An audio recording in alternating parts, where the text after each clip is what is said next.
From Wish TV and the All Indiana Podcast Network, this is the News 8 Daily 8 Podcast, a Wish TV News 8 update. Hi, this is Hannah Mordeau, and this is your News 8 Daily 8 for Thursday, November 30th. It is feeling much better outside, in the 30s to start the day, but don't worry, our Storm Track 8 team says we're going to be more seasonable today, in the 50s, sunshine too. Showers, though, are on the way. Could be possible this afternoon, even evening, and then a lot more rain on Friday.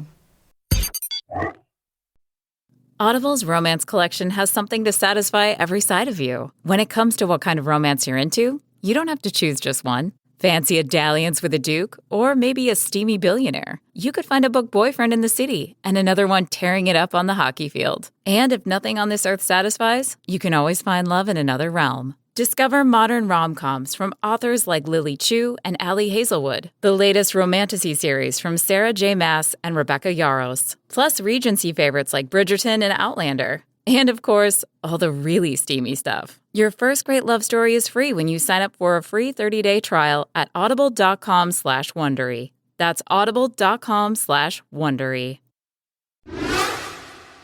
Breaking news starts this morning with a bizarre backstory behind a car fire on the interstate that caused a lot of traffic headaches along I-65 on the south side of Indianapolis. The scene was along I-65 at Southport Road.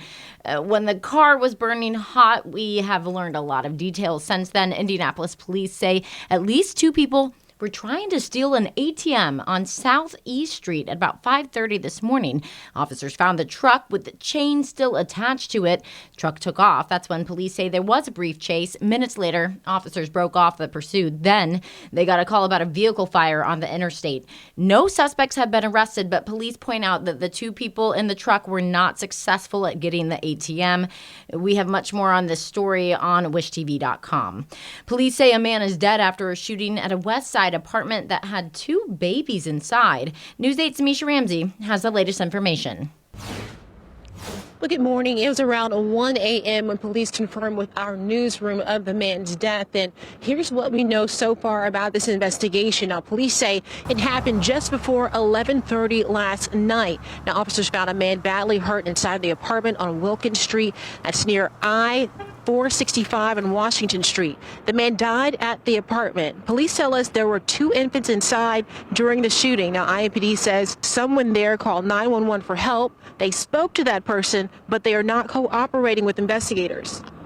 The person that called in, that's the person that we have right now. So it appears to all occurred in the apartment, but we're not sure if there were other people involved or not. So far, no one is under arrest. Police are asking for anyone with information to call IMPD or Crime Stoppers. For now, we'll send it back to the studio. I'm Misha Ramsey for Wish TV, wishtv.com, and follow us on Facebook. Now to I-Team 8 in Rush County, where police say the investigation into a missing teenager is far from over, even after charging a suspect with the murder of Valerie Tyndall. Now Tyndall's family is sharing their sadness and anger over her death. They spoke with I-Team 8 senior investigative reporter Richard Essex. Patrick Scott was arrested without incident at his home in Arlington. He was arrested for murder and is being held here at the Rush County Jail. Scott's name has been brought up in connection to the missing 17-year-old Valerie Tyndall, who's been missing for 6 months. But police are not making a connection between the two, but her parents are. We just want answers right now. We just want answers as to why. Why would you do this? It's all Sheena Sandifor can take. 6 emotionally exhausting months since her middle child, Valerie, was last seen. On Tuesday night, investigators dressed in special protective clothing discovered a barrel with human remains inside. The barrel is on Patrick Scott's property.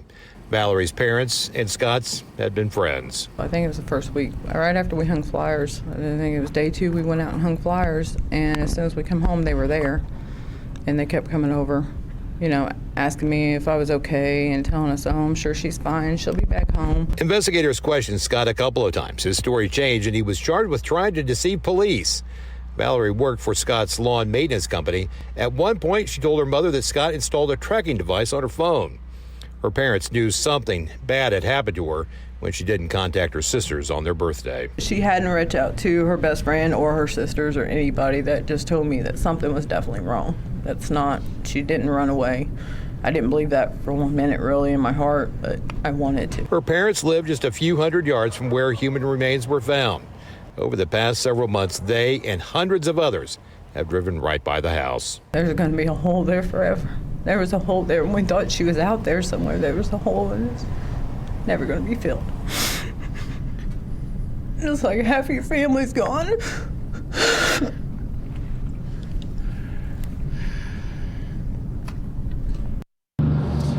Positive identification of those remains that were found in that barrel will come from the Rush County Coroner's Office. In Rushville, Richard Essex, Wish TV, I-Team 8. Attorney General Todd Rokita plans to fight an Indiana judge's decision to dismiss the state's lawsuit with TikTok. An Allen County judge threw out the suit Wednesday after saying it was filled with political posturing. Rokita filed the lawsuit last year. It claimed that the social media platform deceived users about inappropriate content and privacy concerns. The judge ruled Indiana has no jurisdiction over TikTok and that the social media app did not violate Indiana consumer laws. Similar lawsuits have already been dismissed in Arkansas and Utah. New this morning, Israel and Hamas have extended their ceasefire one more day.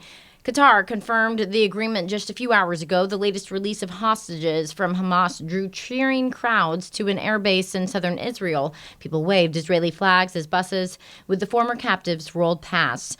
Officials say the truce will hold as long as Hamas releases 10 hostages and Israel frees 30 Palestinian prisoners each day. The ceasefire has helped stop nearly 8 weeks of Israeli bombardment and ground campaign there in Gaza. Shortly after the deal to extend the truce came through, authorities say 2 men fired on a group of people waiting for buses along a main highway in Jerusalem. Officials say at least 1 person is dead and 6 others are hurt. Former U.S. Secretary of State Henry Kissinger has died. His family says that he passed away at his Connecticut home last night. He served as Secretary of State for both Richard Nixon and Gerald Ford and continued to advise the U.S. presidents long after his term ended. He was also a polarizing figure in the world of politics. Kissinger was 100 years old. In your Pacers watch, the team is down a player as they head to Miami to take on the Heat. Head coach Rick Carlisle says forward Jalen Smith won't be playing in Florida because he has a knee bone bruise and a heel contusion. Smith left Monday's game in the third quarter with the injury. Carlisle says both will be evaluated when the team gets back. Once the Pacers are home, the team's going to take on the Boston Celtics in the in-season tournament quarterfinals.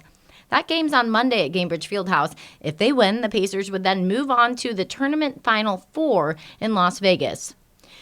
There's a new report that suggests finding a new job here in Indiana is harder than other places. Indiana ranked in the bottom half of states for ease of finding a new job. Wallet Hub ranked Indiana 45th. Indiana was in the 40s in both job market and economic environment. Washington State is ranked in the top for job search ease. This has been your News 8 Daily 8 from Wish TV. I'm Hannah Mordeau. Watch us on wishtv.com and like us on Facebook.